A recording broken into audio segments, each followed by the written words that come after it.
প্রিয় বন্ধুরা, আসসালামু আলাইকুম। কেমন আছেন সবাই? আজ আপনাদের জন্য নিয়ে আসলাম বিফ শাসলিক করে একদমই সহজভাবে দেখানোর চেষ্টা করেছে এবং ঘরোয়া উপকরণ দিয়ে একদমই দোকানের মতো হয়েছে। দেখতেই পাচ্ছেন কতটা সুন্দর হয়েছে এবং দেখিয়ে দিচ্ছি কতটা নরম হয়েছে। ভাত বা রুটির সাথে যেভাবেই খান খুবই মজা লাগবে। আর আপনারা অবশ্যই কমেন্ট করে আমাকে জানাবেন। আপনাদের কমেন্টে আমি ভালোবাসায় উৎসাহ পাই।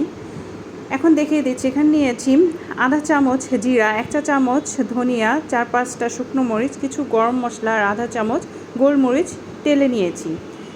এখন মাংসগুলো দেখতেই পাচ্ছেন কিউব করে কেটে নিয়েছি। এরপরে সামান্য পরিমাণ লবণ দিয়েছি, আদা রসুন বাটা দিয়েছি 2 চা চামচ, সয়া সস, টমেটো সস 1 চামচ করে, আর কিছু পাপরিকা পাউডার, ভেজে রাখা সেই মশলার পুরোটা, আর আধা কাপ দিয়েছি দই। সব কিছু ভালো করে মেখে সারা রাত নর্মাল ফ্রিজে রেখে দেব। আর আপনারা চাইলে 8 ঘন্টা কমপক্ষে রেখে দিতে পারেন। তারপরে কিছু সবজি নিয়েছি আর শাসলিকের যে কাঠিগুলো ভিজিয়ে রেখেছি ঠান্ডা পানি দিয়ে। সবজিতে সামান্য লবণ এবং লেবুর রস দিয়ে মেখে রাখবো। এখন দেখিয়ে দিচ্ছি কিভাবে আমি গেঁথে নিচ্ছি। সবজিগুলো মোটামুটি মোটা করে কাটতে হবে, কারণ গরুর মাংসটা সিদ্ধ হতে একটু সময় লাগে। এজন্য সবজিগুলো মোটা করে কেটে নেবেন। 1 টুকরো পেঁয়াজ দিয়ে তারপরে 1 টুকরো মাংস দিচ্ছি, আবার 1 টুকরো গাজর দিয়ে আবার দিয়ে দেব 1 টুকরো মাংস। আপনারা আপনাদের পছন্দ মতো গেঁথে নেবেন। এভাবে গেঁথে নিলে কালারটা খুবই সুন্দর দেখায়, কারণ সবগুলো কালার আলাদা আলাদা, দেখতে খুবই সুন্দর লাগে। সবগুলো এভাবে গেঁথে নিচ্ছি, দেখতেই পাচ্ছেন।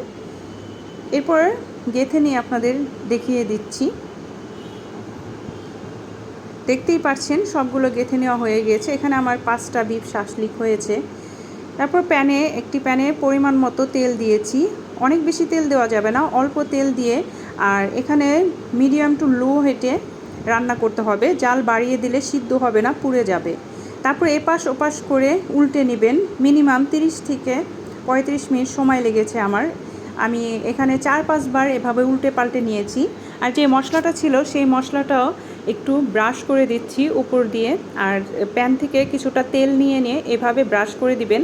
তাহলে মাংসটা খুব জুসি হবে আর পুড়ে যাবে না। এক পাশ পুড়ে যাওয়ার আগে আবার উল্টে দিবেন। কিছুক্ষণ সময় নিয়ে ভেজে নিতে হবে। সবগুলো এভাবে ভেজে নিয়ে পছন্দ মতো কালার চলে আসলে নামিয়ে নেবেন। দেখতেই পাচ্ছেন কতটা সুন্দর হয়েছে। আশা করি আপনাদের সকলের ভালো লেগেছে এবং আমার এই রেসিপি দেখে বাসায় করবেন, আমাকে কমেন্টে জানাবেন কেমন হয়েছে। আল্লাহ হাফেজ।